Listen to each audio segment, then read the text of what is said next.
Tenzon, bonsoir encore une fois. Merci d'avoir accepté notre invitation. Bonsoir Joy. Bonsoir à toute la magnifique équipe de C'est Comment. Yes, mais tu n'es pas encore un. Tu n'es pas encore un. Parce que tu fais ta scène là. La scène. Bonsoir tout le monde dans la salle. C'est comment? Hein? C'est comment? Tu me regardes pourquoi tu veux que tu souffles. Tu veux toucher. C'est comment? Il y a une C'est réponse. facile pour moi hein, d'entrer. Ah bon? C'est facile. C'est comment? On est là. On dit la vérité, t'es quand même soufflé, non? Voilà. C'est pas facile. La mère, tu sais, laisse-moi lui souhaiter la bienvenue. D'accord. Tu sais, cet invité, ce monsieur, depuis qu'il est entré dans le cinéma, j'ai l'impression qu'il est comme le matango. Parce que tu vois, comment te dit que je ne bois pas la bière, je ne bois pas le vin, mais le matango, il goûte un peu. C'est que tout le monde consomme ce qu'il produit, pratiquement. Et donc, j'ai dit qu'il fallait que je lui garde un peu le matango pour symboliser ce qu'il représente devant ses fans. Donc, je suis allé te chercher le matango. Tu vois ça, non? Absolument. Voilà. On appelle ça le nectar de la vie. Le nectar des Oh là gens. là. Oh. Avec modération, ça saoule pas. Oui, avec modération. Après, on prend le verre, mais moi plus que toi. Merci Blackoya. Mais on peut applaudir pour Black. Hein? Ah ben oui, attends. Alors, c'est Joe qui a la première. J'ai la première question. Oui, Joe. Mais comment on fait pour avoir une voix comme ça? Non, c'est pas la première question. La première question, c'est comment tu te retrouves à baigner dans cet environnement, l'environnement du 7e art? Eh bien, c'est un virus qui m'a piqué. Ah, ouais. J'ai envie de dire ça comme ça. Un moustique. Un virus. Un virus. Blacoya. Bon, si vous voulez parler de moustique, allons-y, parlons-en. Mais je suis sûr que j'ai été piqué par quelque chose qui m'a poussé à baigner dans cet univers depuis bientôt plus d'une quinzaine d'années. Hein. J'ai commencé avec le studio Sunshine, comme je l'ai dit tantôt. Mais avant le studio Sunshine, Oui. qu'est-ce que tu fais? Avant le studio Sunshine, je suis un homme d'affaires. Ah, d'accord. J'ai commencé à aller au Nigeria, acheter et revenir vendre à Douala. Ah, d'accord. Plus précisément Aba, Lagos, Onitsha, pour ne pas citer les autres villes. Voilà, j'étais régulier tous les 2 semaines. Et je crois que c'est là-bas que j'ai été touché par le virus du cinéma, C'est ce que je voulais... de façon un peu plus percutante. Oui. J'y arrive, de façon assez percutante. Et quand je suis arrivé au Cameroun, j'ai dit, je ne peux plus m'arrêter. I must do it. Mais I have to go straight to the point. Et j'ai Qu'est-ce qui a fait commencé qu'un avec commerçant Sunshine. regarde le cinéma et ça... Pardon? Qu'est-ce qui a fait qu'un commerçant, parce que dans le commerce, l'argent est direct. Oui. Voilà, une belle question. Voilà. Quand je suis touché par le virus, ça ne m'a pas suffi pour avancer. Je savais qu'il fallait des éléments pour soutenir ce que je voulais faire. D'accord. Du moins, pour le faire de façon à ne pas rougir devant ceux qui disent qu'ils connaissent ou alors ceux qui connaissent véritablement. Ce qui fait que, ayant ouvert le studio Sunshine, ayant appris un tout petit peu au Nigeria, je me retrouve au Cameroun, j'ouvre Sunshine en 2006. Il faut bien expliquer, hein. Sunshine Production, c'était quoi exactement? Sunshine Production était spécialisé dans la conception et la réalisation des spots et films d'entreprise. Voilà. Ouais. Spots, que ce soit audio ou vidéo, et des gadgets. Ah, aussi. Aussi, nous en faisions. Et ça a duré pas mal d'années. Nous en faisions. Nous en faisions et nous en faisons encore. Ah, c'est encore, elle est encore là. Parce que Voilà, c'est bien de... Oui, de le Lui, il me signifier. suit parfaitement. Oui. Donc, du coup, j'étais pas confortable parce que le virus s'était un peu endormi, mais il n'était pas absent. Qu'est-ce qui a repiqué? Ce qui repique, c'est un aîné que je rencontre pendant une production qui me dit « Cher ami, tu dois repartir à l'école. C'est bien ce que tu fais, mais ça ne suffit pas. Monsieur Chia Salifou, pour ne pas le citer. Oui. Alors, je boude un tout petit peu et je réalise qu'il a raison. Et je me retrouve à l'IFCPA, aujourd'hui qui est... l'IFCPA qui était à l'époque CFPA. CCF. Ah non, CFPA plutôt. Oui, l'école carrément, oui. Je me rends compte que j'avais donc des éléments à compléter à ce que j'avais déjà. Et j'y ai passé, je crois, 3 ans. D'accord. Et je vous signale que j'étais J'étais l'homme présent dans tous les projets. On était 300 étudiants, tchadiens, gabonais, camerounais compris. J'étais présent dans tous les 30 films de production. Il fallait faire. Parce que la passion... Qu'est-ce que toi tu as appris précisément là-bas? J'ai appris le montage d'abord, et la réalisation, et la production. J'ai fait ça. D'accord. Et comme ça, quand je reviens, je continue dans les spots publicitaires. Alors, pendant que tu fais 3 ans là-bas, comment se passe Sunshine ici? Sunshine, justement, est confié à un collègue et ami qui continue de veiller sur Sunshine, mais sauf que j'étais ce genre d'étudiant qui faisait des cours en fonction de ce dont il avait besoin. Donc, quand je finissais le cours qui m'était important, je prenais la route pour Douala. Donc j'étais moitié Douala, je faisais des navettes. Voilà, en fait, des navettes. Wow. Et pendant 3 ans, ça s'est fait et c'était un succès total. Voilà, tu pars de la production audiovisuelle pour le cinéma. Qu'est-ce qui motive ce changement? Comment ça se passe en plus? Déjà, je dois préciser qu'à Ekounou, spécialement, nous avons appris que du cinéma. C'est ça. Nous sommes plus formés dans les fictions et tout ce qui va avec. Donc du coup, quand j'arrive là, j'apprends la fiction, un peu de documentaire, docu-fiction, voilà. Docu-fiction. Un peu de ça. Et voilà, quand je reviens sur le site, je prends avec moi quelques-uns de mes collègues qui étaient meilleurs de cette promotion-là, Éthique et Excellence, que je salue d'ailleurs. Oui. Voilà. Donc je les amène avec moi à Douala. Nous travaillons ensemble à Sunshine, à l'époque Sunshine Production. Oui. Oui. Et voilà, on décide de faire l'ombre du passé. Quand je rencontre Paul Stivek Conan, au travers de M. Noukiachom, qui est décédé il y a quelques semaines, paix à son âme. Ouais. Voilà. Donc c'est par là. Directement, tu décides de mettre sur pied ton long métrage. Oui, mais avant, je dois préciser que j'ai fait une palette de courts-métrages en collaboration. Je citerai quelques-uns. Voilà. Bon, c'est vrai que ma question, c'est-à-dire que parce que ce que tu expliques, ce que tu apprends à Yaoundé, c'est beaucoup plus technique. C'est-à-dire que réalisation, production, mais l'actorat, on n'est pas dans l'actorat. Donc pourquoi ma question? Qu'est-ce qu'il y a de plus compliqué lorsqu'on devient comédien? Voilà. Mais avant de répondre à cette question, j'aimerais dire une chose. C'est vrai, c'est bien de l'avoir mentionné. Au fond, je n'ai pas appris l'actorat. Ah, d'accord. Voilà, c'est bien de l'avoir mentionné. Je n'ai pas appris l'actorat pendant tout ce temps. Pour la petite histoire, je vais vous raconter. Je me retrouve sur un plateau. Voilà, un plateau où j'étais assistant en réalisation ce jour-là. Et nous devions tourner un film de fin de formation, justement. Et l'acteur principal avait eu deuil, il avait perdu sa maman. Alors il fallait attendre 2 semaines. Et 2 semaines devaient nous mettre en pénalité parce que nous devrions présenter notre projet en fin de formation. Et franchement, il n'y avait pas de temps à perdre. Alors je dis au réalisateur, écoute, tu réalises entièrement. Ne fais pas rentrer l'équipe. Il me dit, oui, mais on va faire comment? Ça fait presque 3 semaines, presque un mois qu'on travaille sur les scénarios. Et l'acteur principal n'est pas là, on ne peut pas, on ne s'en sort pas. Je lui dis, ok, je prends sur moi. Donc je dis, quoi? Tu fais quoi? Je dis que je prends sur moi, je vais essayer. C'était la première fois et je sais que je devais avoir sur moi la foudre de toute l'équipe. Si je ratais. C'est ça. Alors j'ai pris le risque, j'ai dit, ok, envoie-les au restaurant du campus. Et donne-moi 2 heures de temps, je vais m'enfermer. Je me suis enfermé et dans l'après-midi, nous avons commencé le projet. Et lorsque j'ai fait la première séquence, c'était des applaudissements de toute l'équipe. Et c'est comme ça que je suis devenu acteur. Ah, voilà, c'est ça l'histoire. Et c'est exclusif sur Canal 2 International. Oh, on a l'histoire. Voilà. Alors c'est bien parce qu'il y a des blogueurs qui regardent cette émission tous les soirs et qui prennent directement les extraits de ce que disent les invités. C'est super, quoi. Ouais. Mais après, tu n'as pas fait de formation? Non, j'ai été formé pendant que je travaillais les acteurs sur le terrain. Je n'ai pas été formé en tant qu'acteur, jamais. Ok. Voilà, je le dis. Oui, c'est clair. Alors, ton premier long métrage, c'est L'ombre du passé en 2019. Il se dit que tu es dans le métier donc depuis des années, tu l'as dit.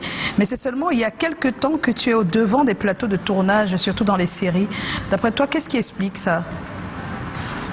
Voilà, je crois que je m'étais un peu renfermé dans l'univers des productions spot et télé, où je me sentais d'ailleurs bien. Je dois avouer que je ne me plaignais pas du tout. Et avec la sortie de L'ombre du passé, ça a un peu délié les chaînes. Et du coup, je me suis senti un peu plus libre. d'aller vers les autres. Déjà, j'ai des collègues qui m'ont rencontré, ils me disaient, mais écoute, on aime bien ce que tu as fait pour un coup d'essai avec l'homme du passé, ce fut un coup de maître, mais pourquoi ne pas partager ce que tu sais faire avec les autres producteurs? Parce que une chose que je dois souligner, c'est que nous devons nous mettre ensemble en tant qu'Africains. Voilà, vous voyez ce que M. Mitumba a fait, oui. Cette collaboration avec d'autres producteurs, d'autres talents africains. Voilà, j'ai compris qu'il fallait pas rester dans son coin, se contenter de faire un film et être content et se réjouir qu'on a atteint voilà, je sais pas trop quoi, mais se mettre avec les autres et voir ce qu'on peut faire ensemble. Et c'est comme ça que M. Mitumba m'appelle sur le projet Madame, Monsieur, que j'avais du mal à intégrer, je dois l'avouer, parce que le rôle me plaisait pas du tout. Et du coup, je fais la rencontre de monsieur Zakoji, nigérian, qui est un frère, il me ressemble d'ailleurs tellement. Je lui ai d'ailleurs posé la question si mon père n'avait pas fait un tour là-bas. Il y a des questions que je me pose. Peut-être la régie pourra nous aider avec le temps, vous allez voir. Alors, il me dit, je lui dis, pendant, I don't like the role they proposed to me. I don't really like it. Il me dit, look, have you ever been to the hospital? J'ai dit, oui, j'ai été à l'hôpital. Il me dit, ok. Le gynécologue, quand il va prendre soin d'une femme, est-ce qu'il se sent coupable après? Je dis non. Il dit, voilà, c'est ça l'actorat.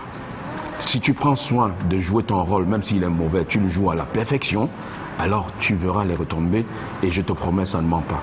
Alors j'ai pris ce conseil, j'ai été fou comme il fallait, j'ai été sorcier, marabout. J'ai failli me faire détester par ma famille. Et oui, ça je vous le dis. Et pour la petite histoire, ma mère qui m'a mise au monde a interrogé mes frères et sœurs et dit, est-ce que tu es sûr que ton frère là est encore bien? Ma mère qui m'a mis au monde. Elle doutait.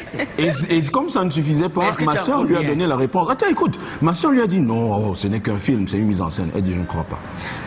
Et elle repart rencontrer mon épouse. Ah, c'était sérieux. Point? Oui. Pour un rôle de marabout. Est-ce que tu penses que... Non, mais tu n'étais même pas marabout, tu étais dans une... Sorcier. Sorcier, oui. Quand je dis que je Sorcier. veux... Mais c'était... Non. J'ai encore les chairs de poule quand j'y pense. Comment tu as pu te sortir de là, quand même? J'ai eu mal.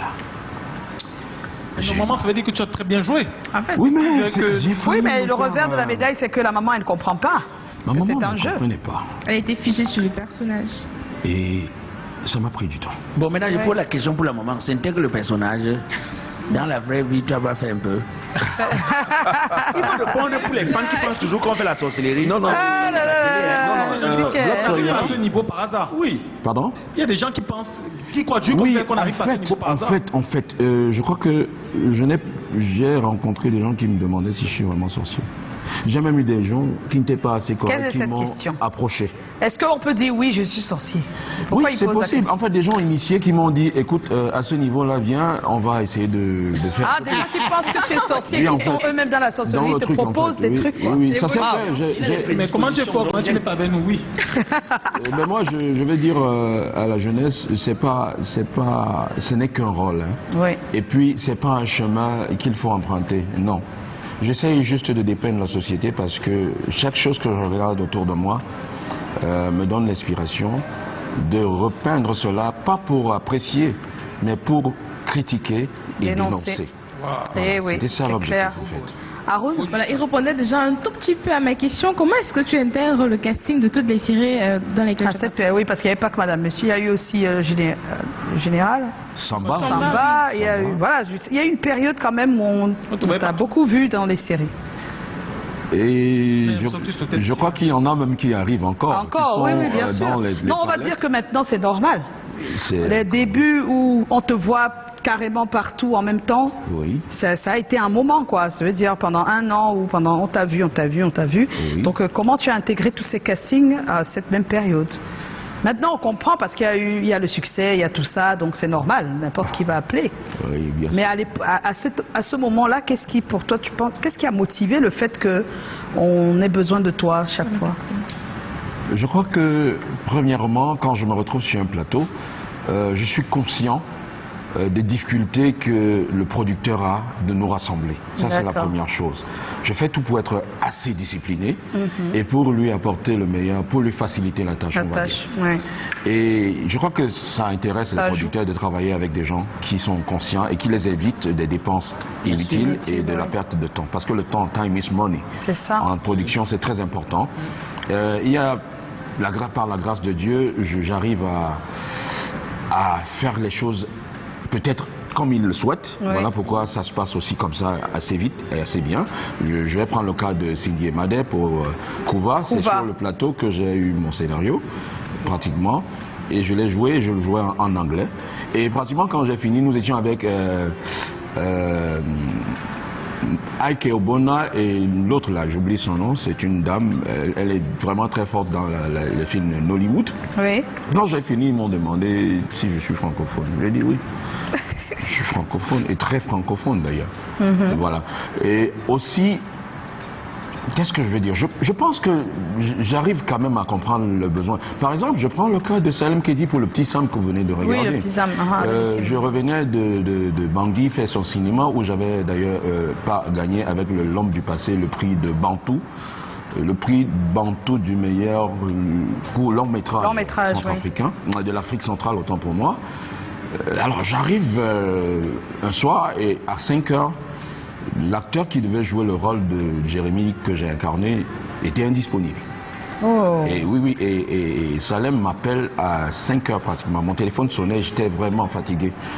J'ai pas voulu décrocher parce que je savais même pas déjà qui c'était. Quand j'ai insisté, j'ai regardé, j'ai vu Salem qui dit, j'ai dit non. S'il m'appelle à cet instant, ça peut être très important. J'ai quand même décroché. Il me dit, grand frère, s'il te plaît, je sais que tu peux le faire. Ce gars, je l'admire. Ouais. J'admire ce gars.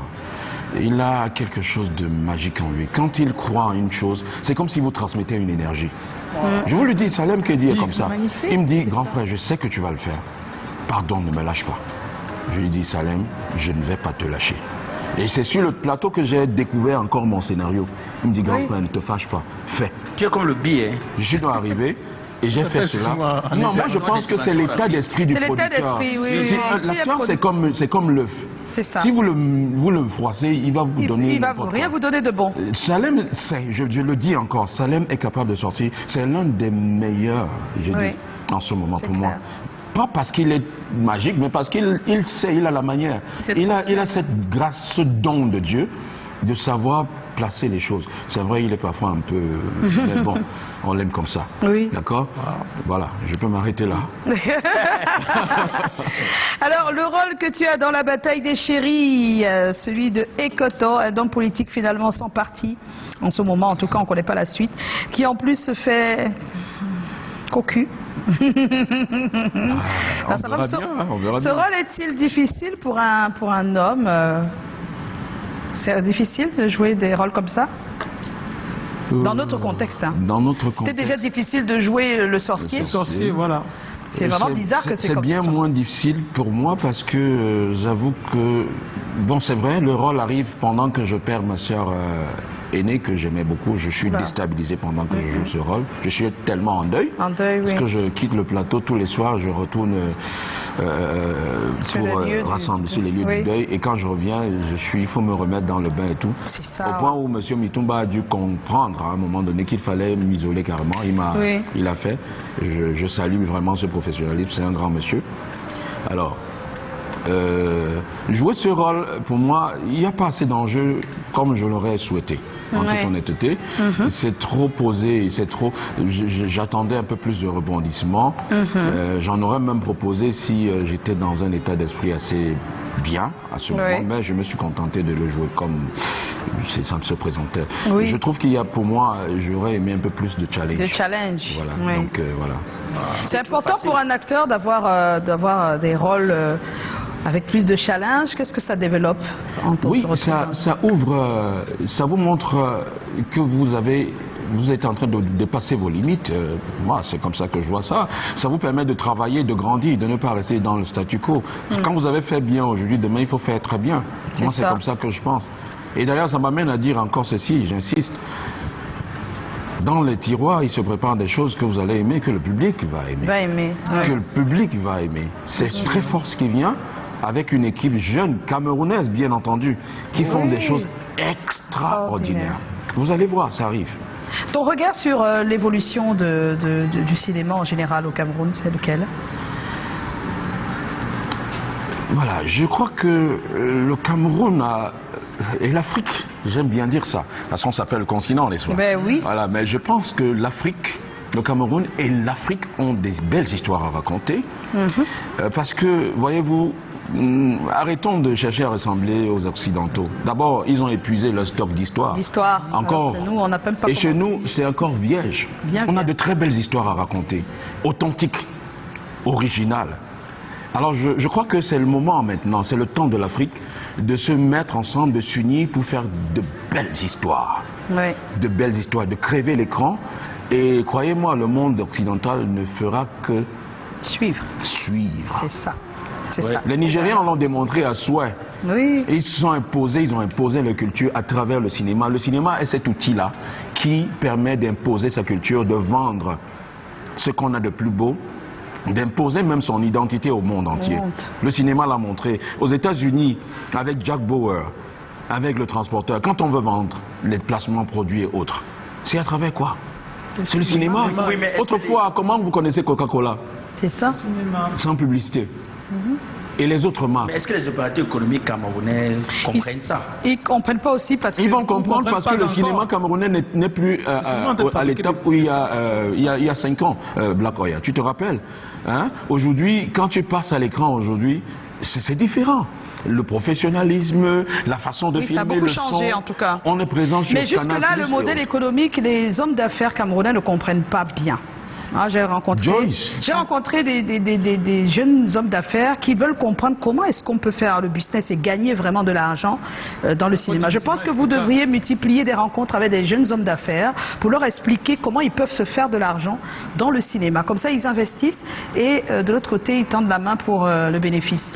Parce qu'ils disent que très souvent, c'est de l'aide, soutien, ceci, et à la fin du projet, on n'a pas les retombées.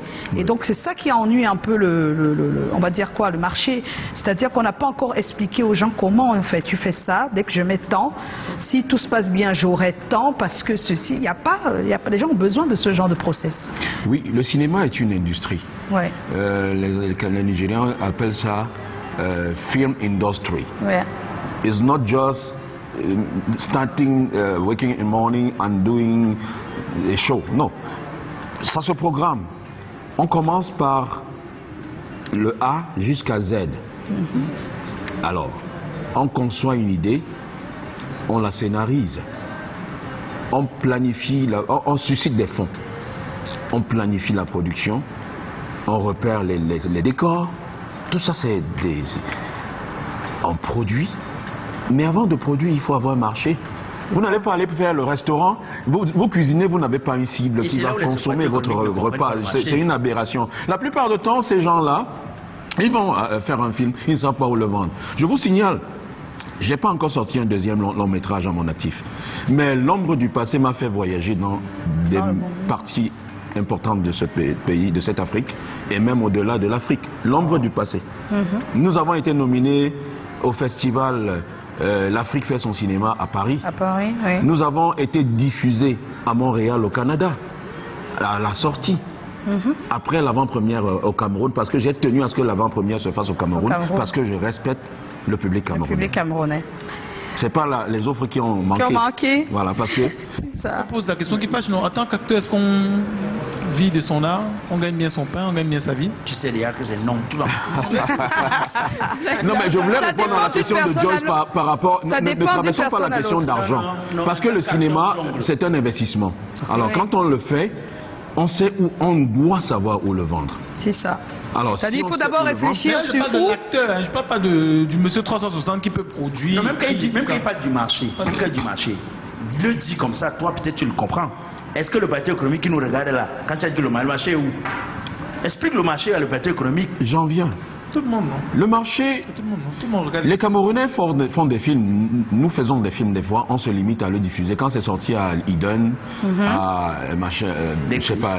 On n'a pas beaucoup de circuits de On s'arrête, distribution. on le garde dans les tiroirs. Il y a des festivals. Il y a les festivals, oui. Qui sont des marchés potentiels, Et il y des a des chaînes rencontres. aussi qui prennent... Il y a des pas chaînes qui locales, achètent mais déjà. des chaînes J'ai vendu L'homme du passé dans ce pays. Et j'ai vendu pour mes collègues, les options, pour ne pas les citer, ils sont nombreux. J'ai vendu leurs films. Étant ici, j'ai vendu des séries camerounaises au Cameroun, qui n'étaient pas les miennes. Au Cameroun ou au Cameroun? Étant au Cameroun et au Cameroun. D'accord. Chaîne camerounaise. Le truc, c'est aller vers le client, aller proposer. Les anglophones disent « Look for human need and work hard to meet the need ». Regardez le besoin et Maintenant, on travaillez, est allez d'accord vers que ça le ne sera besoin. pas les mêmes Créez le besoin. prix que là où ça a déjà bien évolué. J'ai Mais commencé au moins, à vendre oui. au Cameroun avant de vendre à l'extérieur À du l'extérieur. Cameroun. Et je peux le dire, nous avons la CRTV qui achète déjà les Ben films. oui, c'est J'ai été rencontrer les vendeurs et les acheteurs Les de films à la acheteurs. CRTV. Je les ai rencontrés, on a échangé. Ils ont dit ça. c'est possible, arrêtez de croire que c'est pas possible. On vend des films au Cameroun. Progressivement, oui, ça se passe bien. Nous sommes en compagnie de Alain Tenzon, s'il vous plaît. Il reste avec nous. On a quelques messages. J'aime bien son jeu d'acteur. C'est Kenye Florinda qui dit ça. Et puis il y a Ariane Techi. Bonsoir. Bonsoir à l'acteur. Tellement tu incarnes bien ton rôle que mon envie de te rejoindre dans l'art est très grande. Courage. J'aime le cinéma. Et puis il y a Erwin Franck, Monsieur le Nigérian. Est-ce que le fait de trop incarner un rôle dans un projet cinématographique a une répercussion sur votre vraie personnalité? Ça, c'est si on ne sort pas du personnage. Parce que, Ouais. en fait, c'est vrai, hein, la question est bien posée. Il y a des fois, je me suis retrouvé sur un plateau, et là, c'était pour Malaria No More. C'était Malaria No il y a More, oui, la longtemps, campagne oui, la campagne, oui. anti-palu. Mais je jouais un court-métrage de 26 minutes. Nous étions tellement unis pendant les 2 semaines, c'était 2 semaines de tournage ou 1 semaine, quelque chose comme ça, qu'au Oui. moment de se séparer, des couples s'étaient formés. C'était difficile de se séparer. Se séparer. Ça veut dire qu'ils n'étaient pas sortis, enfin les couples Les du couples film du film sont redevenus des couples. C'était difficile de sortir du jeu d'acteur. Du jeu d'acteur, Oh, moi, je d'accord. pense simplement que l'actorat, c'est comme un costume qu'on porte. Et après, il faut le Et après, remettre. il faut l'enlever, tout Mais oui, simplement. c'est ça. C'est clair. Merci. On va aborder notre thème de ce soir.